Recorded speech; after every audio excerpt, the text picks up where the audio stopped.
All right, so you're going to be using the physics classroom interactive for the Coulomb's law for the electric force lab. So you're going to get to a screen that looks like this. Make sure that you hit launch tool and you'll see something that looks like this.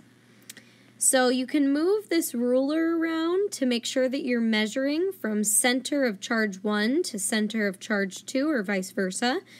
But make sure it's from that center point.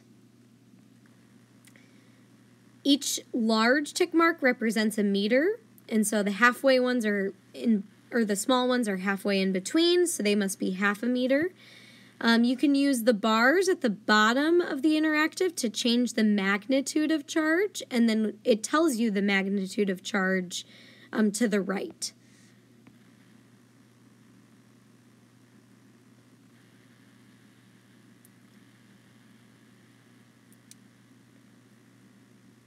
You can also change the magnitude of charge too, the same way.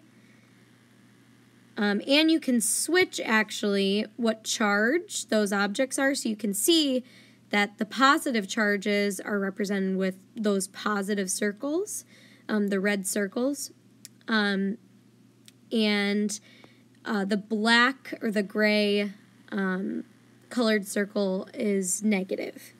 And you just do that by hitting the button to the right or to the left of magnitude of charge. You can see that they tell you the force that the two objects are experiencing at the upper right-hand corner.